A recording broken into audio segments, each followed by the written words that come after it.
Kharif 2025-26 season వరి ధాన్యం సులభంగా రైతులకు ఎలాంటి ఇబ్బందులు కలగకుండా కొనుగోలు ప్రక్రియ జరిగేలా అందరూ మిల్లర్లు మరియు అధికారులు పనిచేయాలని జిల్లా కలెక్టర్ కె హైమావతి ఆదేశించారు.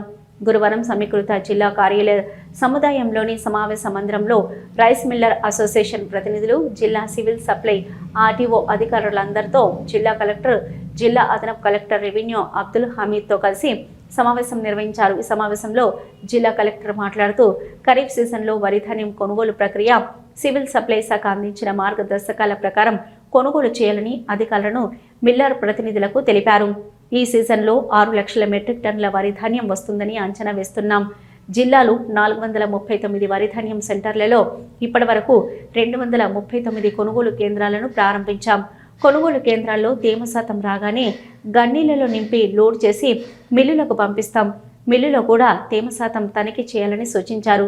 ఆయా కొనుగోలు కేంద్రాలను కేటాయించడం కోసం మిల్లర్ ప్రతినిధులు అగ్రిమెంట్ చేసుకుని బ్యాంకు గ్యారంటీ తప్పనిసరిగా ఇవ్వాలని ఆదేశించారు.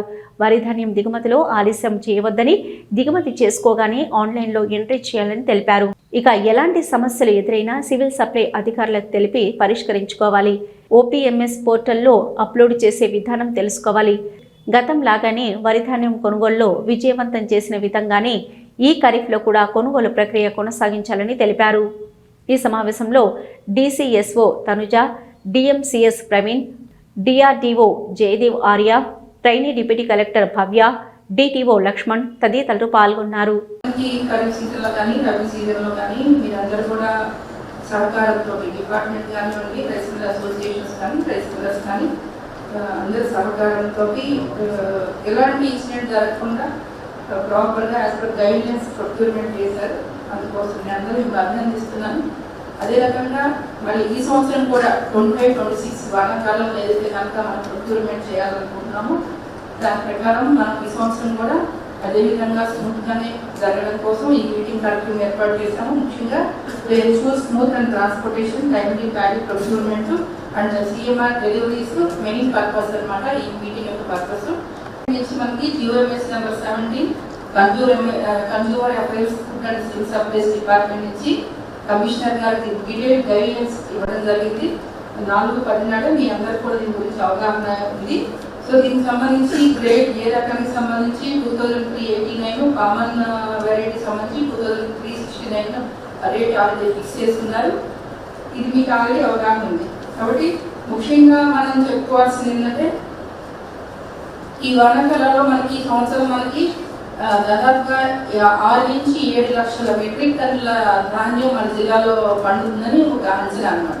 ఈ అంచనా ప్రకారం ప్రైవేట్లో ఒక 2 లక్షల మెట్రిక్ టన్నులు ప్రొక్యూర్మెంట్ చేసిన 5 లక్షల మెట్రిక్ టన్నులు ప్యాడీ అయితే కనుక మనము గవర్నమెంట్ నుంచి ప్రొక్యూర్మెంట్ చేయడం జరుగుతుంది. ఇప్పుడు ఐకేపీ సెంటర్లు కానివ్వండి, ఫ్యాక్స్ నుంచి ద్వారా కానివ్వండి, ఎందుకంటే జిల్లాలో మొత్తం ఇప్పటివరకు మన దగ్గర 4 చేయడం జరిగింది. అది 8వ తారీఖు 9వ తారీఖు నుంచి ఆల్రెడీ 239 ప్రొక్యూర్మెంట్ సెంటర్స్ ఓపెనింగ్ చేస్తాం.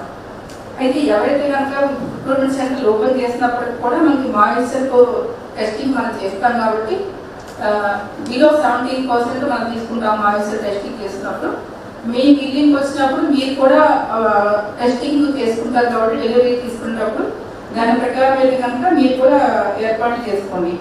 ముఖ్యంగా execution of agreements important. First of all నేను బిల్లర్స్కి ప్యాడీ అలాట్మెంట్ చేయాలి అంటే కనుక ప్రొక్యూర్మెంట్ సెంటర్ నుంచి బ్యాంక్ గ్యారంటీ ఒకటి, agreement with DMC supplies with all relevant documents. So first మీరు ఎగ్జిక్యూట్ చేయాల్సింది ఇది ఇంపార్టెంట్ టాస్క్. ఓకేనా? సో ఇది మీరు ఇమీడియట్గా టేకప్ చేయాల్సిన అవసరం ఉంది. తర్వాత బ్యాంక్ గ్యారంటీ అనేది చాలా ఇంపార్టెంట్. ఆల్రెడీ మీకు గతంలో కూడా మీకు ఏ గైడ్లైన్స్ అయితే ఉన్నాయో అదే గైడ్లైన్స్ ప్రకారం ఇప్పుడు కూడా బ్యాంక్ గ్యారంటీ. సో ఆల్రెడీ దీని ప్రకారం ముందు చూడండి, క్లియర్ చెప్తాను. సో బాయిల్డ్ రైస్ మిల్స్ అయితే కనుక మిలియం కెపాసిటీ 32 మెట్రిక్ టన్స్ ఉంటే కనుక వాళ్ళకి allotment of paddy 4000 metric tons, bank guarantee 10%, bonus అయితే కనుక 10% పేమెంట్ చేయాల్సి ఉంటుంది. అంతే కదమ్మా?